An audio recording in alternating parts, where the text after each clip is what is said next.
Hello friends, ಎಲ್ರಿಗೂ ನಮಸ್ಕಾರ. ಇವತ್ತು ಸಬ್ಬಸ್ಗೆ ಸೊಪ್ಪು ಉಪಯೋಗಿಸ್ಕೊಂಡು ಹಸಿ ಅವರೆಕಾಳದು ಉಪ್ಸಾರು ಮಾಡ್ಕೊಂಡಿದ್ದೀನಿ. ಯಾವ ರೀತಿ ಮಾಡೋದು, ಏನೇನು ಬೇಕು ಅನ್ನೋದನ್ನ ನೋಡೋಣ ಬನ್ನಿ. ಈಗ ಅವರೆಕಾಳು ಸೀಸನ್ ಆಗಿರೋದ್ರಿಂದ ಹಸಿ ಅವರೆಕಾಳು ಮತ್ತೆ ಸಬ್ಬಸ್ಗೆ ಸೊಪ್ಪನ್ನು ಉಪಯೋಗಿಸ್ಕೊಂಡು ಉಪ್ಸಾರು ಮಾಡ್ತಾ ಇದೀನಿ. ಏನೇನು ಬೇಕು ನೋಡೋಣ. ಅರ್ಧ ಕೆಜಿಯಷ್ಟು ಅವರೆಕಾಯಿನ ತಂದು ಬಿಡಿಸಿಟ್ಕೊಂಡಿದ್ದೀನಿ. ಇದನ್ನ ಕುಕ್ಕರ್ನಲ್ಲಿ ಒಂದೇ ಒಂದು ವಿಸಲ್ ಕೂಗಿಸ್ಕೊಳ್ತೀನಿ. ಈಚೆಗಡೆ ಪಾತ್ರೆನಲ್ಲಿ ಕೂಡ ಮಾಡ್ಕೊಳ್ಬಹುದು. ನಿಮ್ಗೆ ಟೈಮ್ ಇದ್ರೆ ಪಾತ್ರೆನಲ್ಲೇ ಮಾಡ್ಕೊಳ್ಳಿ. ಒಂದು ಅರ್ಧ ಕೆಜಿ ಅವರೆಕಾಳು ತೊಳೆದಿಟ್ಕೊಂಡಿದ್ದೀನಿ. ಇದು ಸಾಂಬಾರ್ ಒಗ್ಗರಣೆಗೆ ಬರೀ ಬೆಳ್ಳುಳ್ಳಿ ಮಾತ್ರ ಹಾಕ್ತೀವಿ ನಾವು ಉಪ್ಸಾರು ಒಗ್ಗರಣೆಗೆ. ಬೆಳ್ಳುಳ್ಳಿ ಒಂದು ಗೆಡ್ಡೆಯಷ್ಟು, ಜಜ್ಜಿರೋದ್ರಿಂದ ಜಾಸ್ತಿ ಅನ್ಸುತ್ತೆ, ಒಂದು ಗೆಡ್ಡೆಯಷ್ಟು ಜಜ್ಜಿಟ್ಕೊಂಡಿದ್ದೀನಿ. ರುಚಿಗೆ ತಕ್ಕಷ್ಟು ಉಪ್ಪನ್ನ ಸ್ವಲ್ಪ ಆದಷ್ಟು ನೋಡ್ಕೊಂಡು ಕಡಿಮೆನೆ ಉಪಯೋಗಿಸ್ಕೊಳ್ಳಿ. ಯಾಕೆಂದ್ರೆ ನಾವು ಖಾರಕ್ಕೆ ಸಪ್ರೇಟ್ ಆಗಿ ಉಪಯೋಗಿಸ್ಕೋತೀವಿ, ಮತ್ತೆ ಪಲ್ಯಕ್ಕೆ ಸಪ್ರೇಟ್ ಮಾಡೋದ್ರಿಂದ, ಮತ್ತೆ ಖಾರ ತೊಳೆದ್ಮೇಲೆ ಜಾರೆಲ್ಲ ತೊಳೆದು ನೀರು ಹಾಕೋದ್ರಿಂದ ಅದ್ರಲ್ಲಿ ಕೂಡ ಉಪ್ಪಿನ ಅಂಶ ಇರುತ್ತೆ. ಹಾಗಾಗಿ ಉಪ್ಪನ್ನ ಸ್ವಲ್ಪ ಕಮ್ಮಿನೇ ಹಾಕೊಳ್ಳಿ, ಬೇಕಾದ್ರೆ ಮತ್ತೆ ಉಪಯೋಗಿಸ್ಕೊಳ್ಬಹುದು. ಸಬ್ಬಸ್ಗೆ ಸೊಪ್ಪು 2 ಕಟ್ಟಷ್ಟಿದೆ, ತಂದು ಚೆನ್ನಾಗಿ ತೊಳೆದು ಸಣ್ಣದಾಗಿ ಹೆಚ್ಚಿಟ್ಕೊಂಡಿದ್ದೀನಿ. ಇದು ಉಪ್ಸಾರು ಖಾರದ ಪ್ಲೇಟ್. ಇದು ಒಣ ಮೆಣಸಿನ್ಕಾಯಿ, ಇದು ತುಂಬಾ ಚಿಕ್ಕ ಮೆಣಸಿನ್ಕಾಯಿ ಇರೋದ್ರಿಂದ ನಾನು ಇಲ್ಲಿ 30 ಮೆಣಸಿನ್ಕಾಯಿ ತಗೊಂಡಿದ್ದೀನಿ. ನಿಮ್ಮನೆ ಖಾರಕ್ಕೆ ಎಷ್ಟು ಬೇಕೋ ನೋಡಿ ತಗೊಳ್ಳಿ. ಬೆಳ್ಳುಳ್ಳಿ ಸಣ್ಣದು 2 ಗೆಡ್ಡೆ ಅಷ್ಟಿದೆ, ನಾಟಿ ಬೆಳ್ಳುಳ್ಳಿ. ಇದು ಜೀರಿಗೆ ಅರ್ಧ ಸ್ಪೂನ್ ಅಷ್ಟಿದೆ. ಮೆಣಸು 30 ಕಾಳಷ್ಟಿದೆ. ರುಚಿಗೆ ತಕ್ಕಷ್ಟು ಉಪ್ಪು, ಸ್ವಲ್ಪ ಹುಣಸೆಹಣ್ಣು ತಗೊಂಡಿದ್ದೀನಿ. ಸ್ವಲ್ಪ ಕೊತ್ತಂಬರಿ ಸೊಪ್ಪು ಬೇಕಾಗುತ್ತೆ. ಮೆಣಸಿನ್ಕಾಯಿ ಮಾತ್ರ ಇದರಲ್ಲಿ ಫ್ರೈ ಮಾಡ್ಕೋಬೇಕಾಗತ್ತೆ. ಸ್ವಲ್ಪ ಕೊತ್ತಂಬರಿ ಸೊಪ್ಪು ಪಲ್ಯಗೆ ಮತ್ತೆ ಚಟ್ನಿಗೆ ಎರಡಕ್ಕೂ ಉಪಯೋಗಿಸ್ಕೊಳ್ತಾ ಇದೀನಿ. ಇದು ಕಾಳು ಒಗ್ಗರಣೆ ಮಾಡಿ ಕೂಡ ಉಪಯೋಗಿಸ್ಕೊಳ್ಬಹುದು, ಕಾಳು ಒಗ್ಗರಣೆ ಮಾಡದೆ ಕೂಡ ಉಪಯೋಗಿಸ್ಕೊಳ್ಬಹುದು. ಒಣ ಮೆಣಸಿನ್ಕಾಯಿ ಇಲ್ಲ, ಹಾಗಾಗಿ ಹಣ್ಣುಮೆಣಸಿನ್ಕಾಯಿ ತಗೊಂಡಿದ್ದೀನಿ. ಒಂದು 3 ಹಣ್ಣುಮೆಣಸಿನ್ಕಾಯಿ ತಗೊಂಡಿದ್ದೀನಿ. 3 ಗೆಡ್ಡೆಯಷ್ಟು ಮೀಡಿಯಂ ಸೈಜ್ ಈರುಳ್ಳಿ ಕಟ್ ಮಾಡಿ ಇಟ್ಕೊಂಡಿದ್ದೀನಿ ಸಣ್ಣದಾಗಿ. ಕಾಯಿ ತುರಿ 3 ಸ್ಪೂನ್ ಅಷ್ಟಿದೆ. ಕಾಯಿ ತುರಿ ಬೇಕಾದ್ರೆ ಉಪಯೋಗಿಸ್ಕೊಳ್ಬಹುದು, ಹಾಕಿದ್ರೆ ತುಂಬಾನೇ ಚೆನ್ನಾಗಿರುತ್ತೆ. 1 ಸ್ಪೂನ್ ಅಷ್ಟು ಎಣ್ಣೆ ಆದ್ರೆ ಸಾಕಾಗುತ್ತೆ. ನಾವು ಪಲ್ಯಕ್ಕೆ ಸಾಂಬಾರ್ಗೆ ಒಂದ್ ಸ್ವಲ್ಪ ಎಣ್ಣೆ ಉಪಯೋಗಿಸ್ಕೊಂಡ್ರೆ ಸಾಕಾಗುತ್ತೆ. ನಾನು ಇಲ್ಲಿ ತುಂಬಾ ನೀರು ತಗೊಳ್ತಾ ಇಲ್ಲ ಉಪ್ಸಾರಿಗೆ, ಯಾಕೆಂದ್ರೆ ಸೊಪ್ಪು ಕಾಳು ಎಲ್ಲ ಹಾಕೋದ್ರಿಂದ ತುಂಬಾ ನೀರಿನಂಶ ಏನ್ ಬೇಕಾಗಲ್ಲ. ಇಲ್ಲಿ ಸ್ವಲ್ಪ ತೇವಾಂಶ ಜಾಸ್ತಿ ಇರುತ್ತೆ. ಹಾಗಾಗಿ ಸಾಂಬಾರ್ನ ಮತ್ತೆ ಜಾರೆಲ್ಲ ತೊಳೆದು ಯೂಸ್ ಮತ್ತೆ ಜಾಸ್ತಿ ಹೆಚ್ಚಿಸ್ಕೊಳ್ಳೋದ್ರಿಂದ ಅರ್ಧ ಲೀಟರ್ ನೀರಷ್ಟೇ ತಗೊಳ್ತಾ ಇದ್ದೀನಿ. ಈಗ ಮಾಡೋದು ಹೇಗೆ ಅಂತ ನೋಡೋಣ. ಮೊದಲಿಗೆ ನಾವು ಕುಕ್ಕರ್ನಲ್ಲಿ ಕಾಳನ್ನೆಲ್ಲ ಕೂಗೋದಕ್ಕೆ ಇಡೋಣ. ಅದು ಕೂಗೋಷ್ಟರಲ್ಲಿ 1 ವಿಸಲ್ ಸಾಕು, ಜಾಸ್ತಿ ಕೂಗಿಸಬಾರ್ದು. ಅದು ಕೂಗೋಷ್ಟರಲ್ಲಿ ನಾವು ಮೆಣಸಿನ್ಕಾಯಿನೆಲ್ಲ ಫ್ರೈ ಮಾಡ್ಕೊಂಡು ಉಪ್ಸಾರು ಖಾರ ರೆಡಿ ಮಾಡ್ಕೊಳ್ಳೋಣ. ಕಾಳು ತೊಳೆದಿಟ್ಕೊಂಡಿದ್ದೀನಿ 2 ಸಲ. ಸೊಪ್ಪು ನೀವು ಸಬ್ಬಸ್ಗೆ ಸೊಪ್ಪು ಬದಲು ಕೀರೆ ಸೊಪ್ಪು, ಕಿಲ್ಕೀರೆ ಸೊಪ್ಪು ಆ ತರ ಸೊಪ್ಪು ಸಿಕ್ಕಿದ್ರೆ ನುಗ್ಗೆ ಸೊಪ್ಪು ಕೂಡ ಹಾಕೊಳ್ಬಹುದು, ಅದು ಕೂಡ ತುಂಬಾ ಚೆನ್ನಾಗಿರುತ್ತೆ. ಉಪ್ಪು, ಎಣ್ಣೆ ಏನು ಹಾಕೋ ಅವಶ್ಯಕತೆ ಇರಲ್ಲ, ಬೇಳೆಗೆ ಮಾತ್ರನೇ ಎಣ್ಣೆ ಹಾಕೋದು. ನಾನು ಅರ್ಧ ಲೀಟರ್ ಅಷ್ಟು ನೀರು ಹಾಕೊಂಡಿದ್ದೀನಿ. ಇದನ್ನ 1 ವಿಸಲ್ ಕೂಗೋದಕ್ಕೆ ಇಡೋಣ. ನಾನಿಲ್ಲಿ ಒಣ ಮೆಣಸಿನ್ಕಾಯಿನ ಫ್ರೈ ಮಾಡೋದಕ್ಕೆ ಇಟ್ಕೊಂಡಿದ್ದೀನಿ. ಸ್ವಲ್ಪ ಘಾಟ್ ಬರಬಾರ್ದು ಅಂತ ಒಂದು 3-4 ಡ್ರಾಪರ್ಸ್ ಅಷ್ಟೇ ಎಣ್ಣೆ ಹಾಕೊಳ್ತಿದ್ದೀನಿ. ಎಣ್ಣೆ ಹಾಕಿ ಕೂಡ ಫ್ರೈ ಮಾಡ್ಬೋದು, ಎಣ್ಣೆ ಹಾಕ್ತೇನೂ ಫ್ರೈ ಮಾಡ್ಬೋದು. ಚೆನ್ನಾಗಿ ಕಲರ್ ಸ್ವಲ್ಪ ಚೇಂಜ್ ಆಗೋಷ್ಟು ಚೆನ್ನಾಗಿ ಫ್ರೈ ಮಾಡ್ಕೊಳ್ಳಿ. ಇದಕ್ಕೆ ಬ್ಯಾಡ್ಗೆ ಉಪಯೋಗಿಸ್ಕೋಬಾರ್ದು ಉಪ್ಸಾರು ಖಾರಕ್ಕೆ. ಗುಂಟೂರು ಮೆಣಸಿನ್ಕಾಯಿ ಅಥವಾ ಖಾರದ ಮೆಣಸಿನ್ಕಾಯಿ ಅಥವಾ ಮನೇಲಿ ಬೆಳೆದಿರೋಂಥ ಮೆಣಸಿನ್ಕಾಯಿ ಯಾವ್ದಾರ ಉಪಯೋಗಿಸ್ಕೊಳ್ಬೋದು. ಆದಷ್ಟು ಖಾರ ರುಬ್ಬೇಕಾದ್ರೂ ಅಷ್ಟೇ ಬಿಸಿನೀರು ಉಪಯೋಗಿಸ್ಕೊಂಡೆ ಖಾರ ರುಬ್ಕೊಳ್ಳಿ. ಅಥವಾ ಪಾತ್ರೆನಲ್ಲಿ ಅಡುಗೆ ಮಾಡೋದಿದ್ರೆ ನೀವು ಕಾಳು ಬೇಯ್ತಾರಂತ ನೀರನ್ನೇ ಉಪಯೋಗಿಸ್ಕೊಳ್ಬಹುದು. ನಾನು ಕುಕ್ಕರ್ನಲ್ಲಿ ಇಟ್ಟಿರೋದ್ರಿಂದ ಬಿಸಿನೀರು ಸಪ್ರೇಟ್ ಆಗಿ ಕಾಯಿಸ್ಕೊಳ್ತೀನಿ. ಮೆಣಸಿನ್ಕಾಯಿನ ಸ್ವಲ್ಪ ಚೆನ್ನಾಗಿ ಫ್ರೈ ಮಾಡ್ಕೊಳ್ಳೋಣ. ಮೆಣಸಿನ್ಕಾಯಿ ನೋಡಿ ಈ ತರ ಕಲರ್ ಸ್ವಲ್ಪ ಚೇಂಜ್ ಆಗಿದೆ ನೋಡಿ, ಈ ತರ ಫ್ರೈ ಮಾಡ್ಕೋಬೇಕು. ಫ್ರೈ ಮಾಡ್ಕೊಂಡ್ಮೇಲೆ ಸ್ವಲ್ಪ ಬಿಸಿನೀರು ಇಟ್ಕೊಳ್ಳೋಣ ಕಾಯೋದಿಕ್ಕೆ. ಬಿಸಿನೀರು ಕಾಯೋಷ್ಟರಲ್ಲಿ ನಮಗೆ ಮೆಣಸಿನ್ಕಾಯಿ ಸ್ವಲ್ಪ ತಣ್ಣಗಾಗಬೇಕು. ತಣ್ಣಗಾದ್ಮೇಲೆ ಮಿಕ್ಸಿಗೆ ಹಾಕೊಂಡು ರುಬ್ಕೊಳ್ಳೋಣ. ನೀರನ್ನ ಈ ತರ ಬಿಸಿ ಮಾಡ್ಕೊಳ್ಳಿ. ಈಗ ಒಂದು ಮಿಕ್ಸಿ ಜಾರ್ ತಗೊಳ್ಳೋಣ. ತೇವ ಇದ್ರೂ ಪರವಾಗಿಲ್ಲ, ಡ್ರೈ ಇದ್ರೂ ಪರವಾಗಿಲ್ಲ, ಯಾಕೆಂದ್ರೆ ಇದಕ್ಕೆ ನಾವು ನೀರು ಹಾಕಿ ರುಬ್ತೀವಲ್ಲ. ಈ ಪ್ಲೇಟಲ್ಲಿ ಇರೋಂಥದ್ದೆಲ್ಲಾನು ಮೆಣಸಿನ್ಕಾಯಿ ಹುರಿದಿರೋದು ಸೇರಿಸಿ ಎಲ್ಲ ಕೂಡ ಇದಕ್ಕೆ ಹಾಕೊಳ್ಳೋಣ. ಹಾಕೊಂಡು ಚೆನ್ನಾಗಿ ಇದು ನೀರು ಹಾಕಬಾರ್ದು, ಹಾಗೇನೆ ಪೌಡರ್ ಮಾಡಬೇಕು. ಯಾಕೆಂದ್ರೆ ಮೆಣಸು ಜೀರಿಗೆ ಎಲ್ಲ ಇದೆಯಲ್ಲ, ನೀರು ಹಾಕಿದ್ರೆ ರುಬ್ಬೋದಿಲ್ಲ. ಹಾಗಾಗಿ ಚೆನ್ನಾಗಿ ಪೌಡರ್ ಮಾಡ್ಕೊಳ್ಳಿ. ಪೌಡರ್ ಆದ್ಮೇಲೆ ನಾವು ಬಿಸಿನೀರು ಹಾಕೊಂಡು ಚಟ್ನಿ ತರ ಉಪ್ಸಾರು ಖಾರ ರುಬ್ಕೋಬೇಕಾಗುತ್ತೆ. ನೋಡಿ, ಒಂದು ಅರ್ಧ ನಿಮಿಷ ಪೌಡರ್ ಮಾಡಿದ್ರೆ ಸಾಕು. ಎಷ್ಟು ಚೆನ್ನಾಗಿ ಪೌಡರ್ ಆಗಿದೆ. ಈಗ ಬಿಸಿನೀರು ಹಾಕೊಂಡು ರುಬ್ಕೋಬೇಕಾಗತ್ತೆ.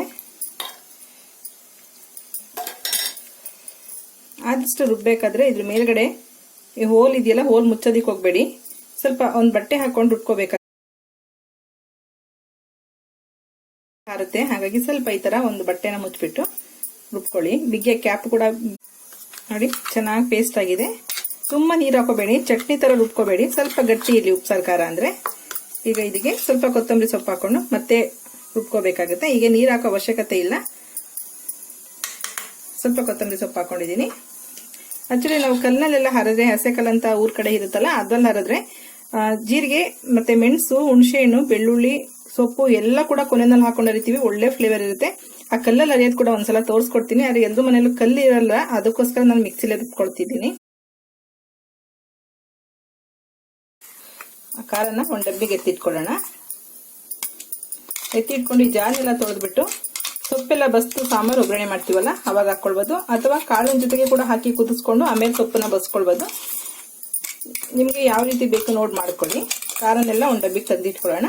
ಈಗ ಇದರಲ್ಲಿ ನಮ್ಗೆ ಎಷ್ಟು ಬೇಕೋ ಇನ್ನೊಂದು ಸಣ್ಣ ಡಬ್ಬಿಗೆ ಇದರಲ್ಲಿ ಎಷ್ಟು ಬೇಕೋ ಅಷ್ಟನ್ನ ಡೈಲಿ ಯೂಸ್ಗೆ ಉಪಯೋಗಿಸ್ಕೊಂಡು ಈ ಡಬ್ಬಿನ ಫ್ರಿಜ್ ನಲ್ಲಿ ಇಟ್ಟು ನಮ್ಗೆ ಬೇಕಾದಾಗ ಮಾತ್ರ ಇನ್ನೊಂದು ಡಬ್ಬಿಗೆ ಸರ್ವ್ ಮಾಡ್ಕೋಬೇಕು. ಆ ತರ ಆದ್ರೆ ನಿಮ್ಗೆ 120 days ಇಂದ 1 ತಿಂಗಳವರೆಗೂ ಕೂಡ ಈ ಖಾರ ಸ್ವಲ್ಪ ಕೂಡ ಹುಳಿ ಬರೋದಿಲ್ಲ, ತುಂಬಾನೇ ಚೆನ್ನಾಗಿರುತ್ತೆ. ಸ್ವಲ್ಪ ತಣ್ಣಗಾದ್ಮೇಲೆ ಬಿಸಿನೀರೆಲ್ಲ ಹಾಕಿ ರುಬ್ಬಿರ್ತೀವಿ, ಸ್ವಲ್ಪ ಬಿಸಿ ಇದೆ, ಒಂದು ಅರ್ಧ ಗಂಟೆ ಬಿಟ್ಕೊಂಡು ಫ್ರಿಜ್ಗೆ ಎತ್ತಿ ಕೂಗಿಸ್ಕೊಂಡು ಪೂರ್ತಿ ತಣ್ಣಗಾಗ ತನಕ ಬಿಡಲ್ಲ. ಒಂದು 5-6 ನಿಮಿಷ ವಿಸಲ್ ಕೂಗು, ಒಂದು 5-6 ನಿಮಿಷ ಆದ್ಮೇಲೆ ಈ ತರ ವಿಸಲ್ನ ಎತ್ಬಿಡ್ತೀನಿ. ಆಗ ಕಾಳು ಮತ್ತೆ ಸೊಪ್ಪು ಏನಾದ್ರು ಉಪ್ಸಾರು ಅಥವಾ ಬಸ್ಸಾರು ಆದ್ರೆ ತಿನ್ನೋದಿಕ್ ಸಿಗುತ್ತೆ. ನೋಡಿ ಏರ್ ಪೂರ್ತಿ ಔಟ್ ಆಯ್ತು. ಈಗ ಕ್ಯಾಪ್ ಓಪನ್ ಮಾಡ್ಕೊಳ್ಳೋಣ. ಕ್ಯಾಪ್ ತೆಗಿಬೇಕಾದ್ರೂ ಅಷ್ಟೇ ಈ ತರ ಡೌನ್ ಮಾಡಿ ತೆಗೀರಿ, ಅವಾಗ ಕೈಗೆ ಹಬೆ ಹೊಡಿಯಲ್ಲ.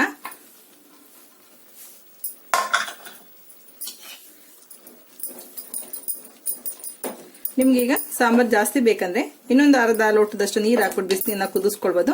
ನಂಗೆ ಸಾಂಬಾರ್ ಸಾಕಾಗುತ್ತೆ, ಯಾಕೆಂದ್ರೆ ಉಪ್ಸಾರು ತುಂಬಾ ಏನು ಖಾಲಿ ಹಾಕೋದಿಲ್ಲ, ಚೆನ್ನಾಗಿರುತ್ತೆ. ಸ್ವಲ್ಪ ಹಾಕೊಂಡು ಕೂಡ ಮುದ್ದೆಗಲ್ಲ, ಸ್ವಲ್ಪ ಸಾಂಬಾರಾದ್ರೂ ಸಾಕಾಗುತ್ತೆ. ಮತ್ತೆ ಜಾರೆಲ್ಲ ತೊಳೆದು ಹುಯ್ಯೋದ್ರಿಂದ ಇಷ್ಟು ಸಾಂಬಾರ್ ಸಾಕಾಗುತ್ತೆ ನನಗೆ.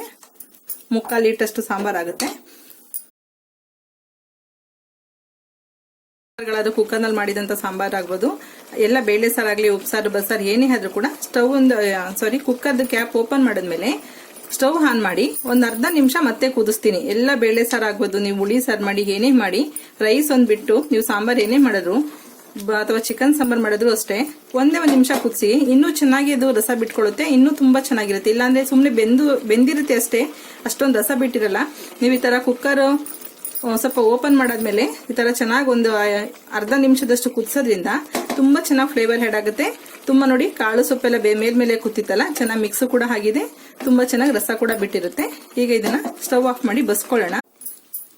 ಒಂದು ಪಾತ್ರೆ ಇಟ್ಕೊಂಡಿದ್ದೀನಿ, ಟೂತ್ ಪೇಸ್ಟ್ ಇಟ್ಕೊಂಡಿದ್ದೀನಿ.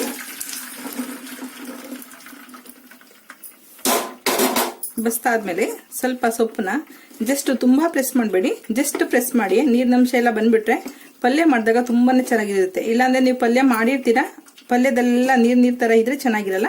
ಜಸ್ಟ್ ಈ ತರ ಪ್ರೆಸ್ ಮಾಡ್ಕೊಳ್ಳಿ. ಆ ಸೊಪ್ಪಲ್ಲಿರಂತ ಎಕ್ಸ್ಟ್ರಾ ನೀರೆಲ್ಲ ಬಂದ್ಬಿಟ್ರೆ ಪಲ್ಯ ಮಾಡೋದಕ್ಕೆ ತುಂಬಾ ಚೆನ್ನಾಗಿರುತ್ತೆ. ನೋಡಿ ಈ ತರ ಇರಬೇಕು, ಹುಡುಡಿ ತರ.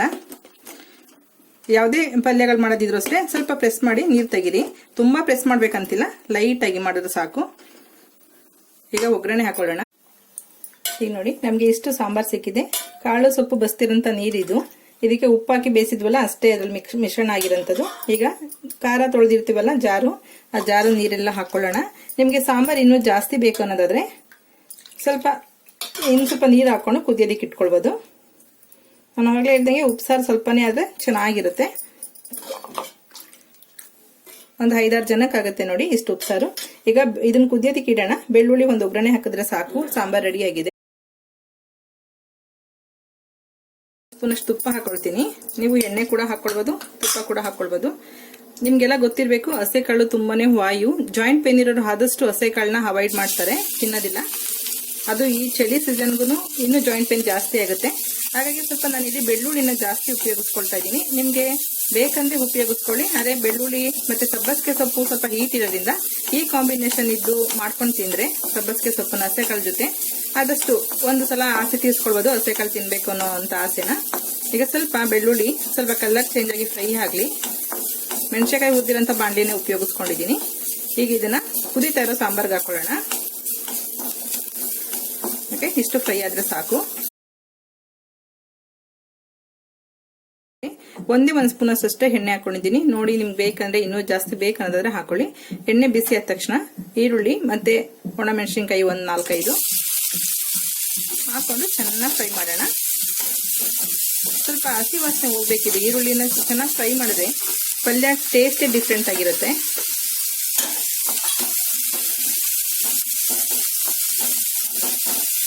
ಇದಕ್ಕೆ ಸ್ವಲ್ಪ ನೀವು ಕಾಳನ್ನ ತಿಂದು ನೋಡಿ, ನಿಮ್ಗೆ ಎಷ್ಟು ಉಪ್ಪು ಹಾಕಿರ್ತೀವಿ ಅಂತ ಒಂದು ಅಂದಾಜು ಇರುತ್ತಲ್ಲ. ಉಪ್ಪು ಕರೆಕ್ಟ್ ಆಗಿದೆ ಅನ್ನೋದಾದ್ರೆ ಈರುಳ್ಳಿಗೆ ಮಾತ್ರ ಎಷ್ಟು ಬೇಕಷ್ಟು ಉಪ್ಪು ಹಾಕೊಳ್ಳಿ. ಪಲ್ಯ ತುಂಬಾ ಸಪ್ಪೆ ಅನ್ನೋದಾದ್ರೆ ಇನ್ನು ಸ್ವಲ್ಪ ಉಪ್ಪಿನ ಪುಡಿ ಜಾಸ್ತಿ ಹಾಕೊಂಡು ಈರುಳ್ಳಿನ ಮಿಕ್ಸ್ ಮಾಡ್ಕೊಳ್ಬೋದು. ಯಾಕೆಂದರೆ ಉಪ್ಸಾರು ಖಾರದಲ್ಲಿ ಖಾರ ನೀರೆಲ್ಲ ಬಿಡೋದ್ರಿಂದ ಉಪ್ಪು ಆದಷ್ಟು ಸ್ಟಾರ್ಟಿಂಗ್ ಹಾಕ್ಬೇಕಾದ್ರೆ ಕಮ್ಮಿ ಹಾಕಿದ್ದೀನಿ ನಾನು. ಹಾಗಾಗಿ ನಿಮಗೆ ಬೇಕಂದರೆ ಉಪ್ಪನ್ನ ಮತ್ತೆ ಆ್ಯಡ್ ಮಾಡ್ಕೊಳ್ಬೋದು. ಉಪ್ಪು ಜಾಸ್ತಿ ಆಗಿಬಿಟ್ರೆ ಏನೂ ಮಾಡೋದಕ್ಕಾಗಲ್ಲ, ತಿನ್ನೋದಕ್ಕಷ್ಟು ರುಚಿ ಇರಲ್ಲ ಅದು. ಹಾಗಾಗಿ ಎಲ್ಲೇ ಉಪ್ಪು ಹಾಕ್ಬೇಕಾದ್ರೂ ಸ್ವಲ್ಪ ನೋಡಿಕೊಂಡು ಗಮನ ಕೊಟ್ಟು ಹಾಕೊಳ್ಳಿ.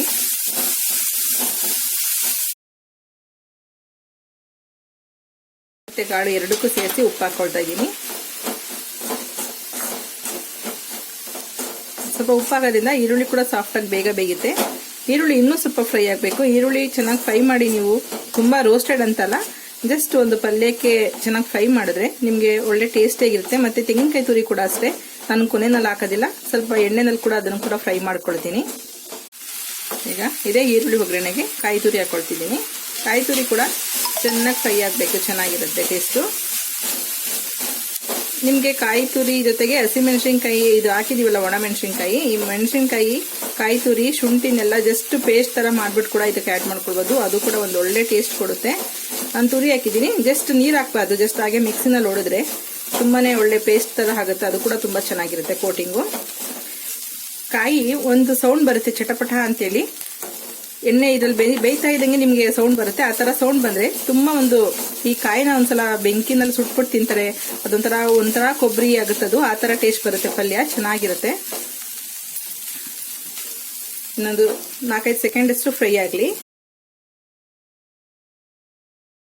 ಪಲ್ಯಗಳಿಗೆಲ್ಲ ಅಷ್ಟೊಂದಿನ ಎಣ್ಣೆ ಇಷ್ಟ ಆಗಲ್ಲ ನನಗೆ. ಈಗ ಸೊಪ್ಪು ಹಾಕೊಳ್ತಿದ್ದೀನಿ. ಇದ್ರ ಜೊತೆಗೆ ಇನ್ನೊಂದು ಆ್ಯಡ್ ಮಾಡ್ಬೋದು, ನೀವು ನಾನ್ ವೆಜ್ ತಿನ್ನೋರಾದ್ರೆ 2 ಮೊಟ್ಟೆ ಕೂಡ ಹೊಡೆದು ಹಾಕೊಳ್ಬೋದು, ಅದು ಕೂಡ ಚೆನ್ನಾಗಿರುತ್ತೆ. ಸ್ಟವ್ನ ಸಣ್ಣ ಮಾಡ್ಕೊಂಡು ಚೆನ್ನಾಗಿ ಮಿಕ್ಸ್ ಮಾಡಿ ಸಿಮ್ನಲ್ಲಿ 1-2 ನಿಮಿಷದಷ್ಟು ಬಿಡಿ. ಈರುಳ್ಳಿ ತೆಂಗಿನಕಾಯಿ ಜೊತೆ ಕಾಳು ಚೆನ್ನಾಗಿ ಮಿಕ್ಸ್ ಆಗಿ ಅದು ಫ್ಲೇವರ್ ಆ್ಯಡ್ ಆಗುತ್ತೆ ಕಾಳಿಗೆ, ಅವಾಗ ಚೆನ್ನಾಗಿರುತ್ತೆ ಪಲ್ಯ ತಿನ್ನೋದಕ್ಕೆ. ಹೈ ಫ್ಲೇಮ್ ಮಾಡ್ಕೋಬೇಡಿ, ಚೆನ್ನಾಗಿ ಮಿಕ್ಸ್ ಮಾಡಿ.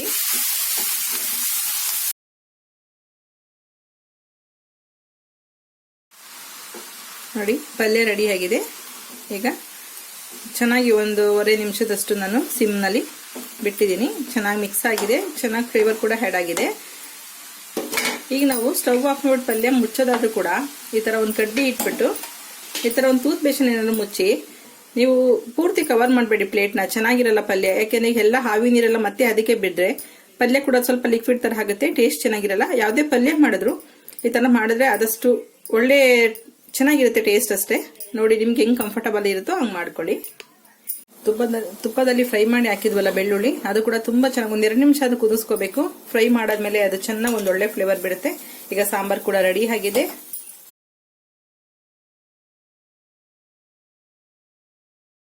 ಆಫ್ ಆಗಿದೆ. ಬಿಸಿಗೆ ಮಿಕ್ಸ್ ಮಾಡೋದು ಸಾಕು, ಒಂದೊಳ್ಳೆ ಫ್ಲೇವರ್ ಮಿಕ್ಸ್ ಆಗುತ್ತೆ ಅದಕ್ಕೆ. ನೋಡಿದ್ರಲ್ಲ ಫ್ರೆಂಡ್ಸ್, ಎಷ್ಟು ಚೆನ್ನಾಗಿ ಎಷ್ಟು ಬೇಗ ಉಪ್ಸಾರು ಮಾಡ್ಕೊಳ್ಬೋದು ಅಂತೇಳಿ. ಸ್ವಲ್ಪ ಲೆಮನ್ ತಗೊಂಡಿದ್ದೀನಿ. ಇದಕ್ಕೆ ಹುಣಸೆಹಣ್ಣು ಹಾಕಿದ್ರು ಕೂಡ ಖಾರಕ್ಕೆ ಈ ಕಾಳಿನ ಸಾಂಬಾರುಗಳಿಗೆ ನಿಂಬೆಹಣ್ಣು ಎಂಟ್ಕೊಂಡು ಊಟ ಮಾಡೋದ್ರಿಂದ ತುಂಬಾನೇ ರುಚಿ ಇರುತ್ತೆ. ಇದರಲ್ಲಿ ಇಷ್ಟು ಉಪಯೋಗಿಸ್ಕೋಬೇಡಿ, ಒಂದು 3-4 ಡ್ರಾಪ್ ಅಷ್ಟೇ ಹಾಕೊಳ್ಳಿ ಸಾಂಬಾರ್ಗೆ. ನೀವು ತಟ್ಟೆಗೆ ಹಾಕೊಂಡ್ಮೇಲೆ ಹಾಕೋಬೇಕಾಗುತ್ತೆ.